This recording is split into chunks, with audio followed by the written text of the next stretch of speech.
একাধিক অভিযোগ থাকা সত্ত্বেও তৃণমূল নেতাদের বিরুদ্ধে যথাযথ কোনো ব্যবস্থা নেওয়া হচ্ছে না। এই অভিযোগ তুলে সেই তৃণমূল নেতাদের গ্রেফতারের দাবিতে এবার পথে নামলো বিজেপি। দেখতে পাচ্ছেন সোনারপুর ঘটকপুকুর রোড অবরোধ পর্যন্ত করা হয়। মূলত অভিযোগ এই সমস্ত তৃণমূল নেতাদের দ্রুত গ্রেফতার করতে হবে। প্রায় 8 ঘন্টারও বেশি সময় ধরে চলে এই অবরোধ বিক্ষোভ।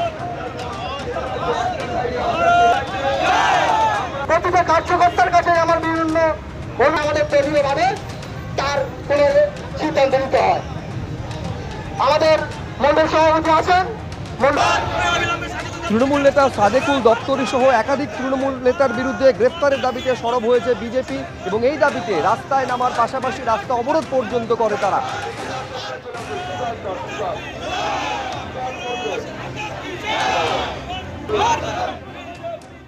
প্রাক্তন মুখ্যমন্ত্রী মমতা বন্দ্যোপাধ্যায়ের উপর ক্ষোভ কিভাবে আছড়ে পড়লো আজকে হালিশহরে। পুলিশ হেফাজতে এই হালিশহর থানায় যখন তৃণমূল কর্মীর অসুস্থ হয়ে মৃত্যুর ঘটনা সামনে এসেছে এবং তারপর যখন সেই পরিবারের সঙ্গে দেখা করতে যাচ্ছেন মমতা বন্দ্যোপাধ্যায়, তার কনভয়কে ঘিরে বিক্ষোভ আছড়ে পড়লো। মমতা বন্দ্যোপাধ্যায়কে উদ্দেশ্য করে উড়ে এলো চোর, ডাকাত, রানী কটাক্ষ, এমনকি জুতো ছোড়া হলো, চটি ছোড়া হলো, কাদা লেপে দেওয়া হলো মমতা বন্দ্যোপাধ্যায়ের গাড়িতে। ছবিটা একবার দেখুন।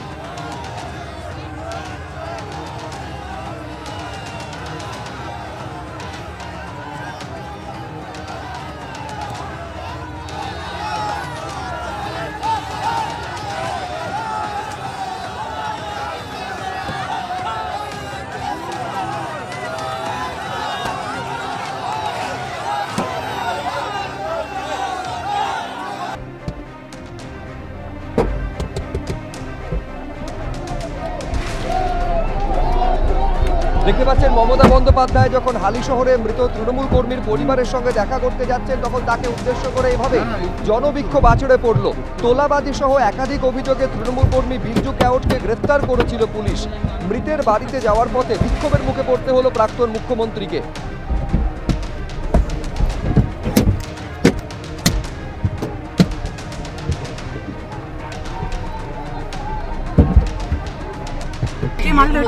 তুই লোকেশনটা দেখতে পাচ্ছিস?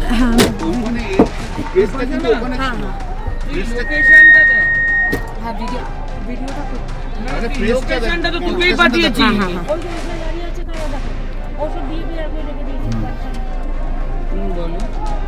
ছবিতে দেখতে পাচ্ছেন কিভাবে এই পরিস্থিতি সামাল দিতে রীতিমতো হিমশিম খেতে হয় পুলিশকে।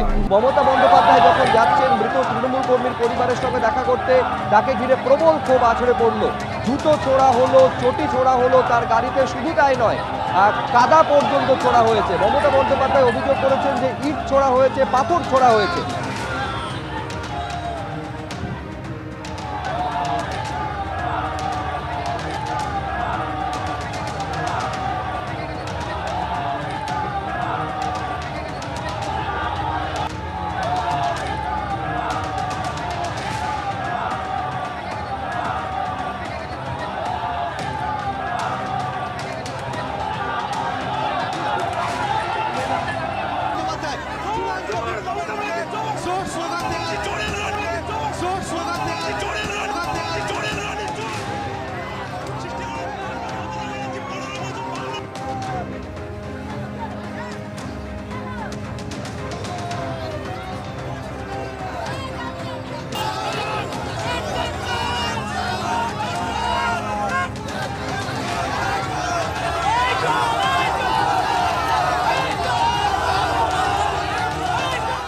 এবিপি আনন্দ, এগিয়ে থাকে, এগিয়ে রাখে।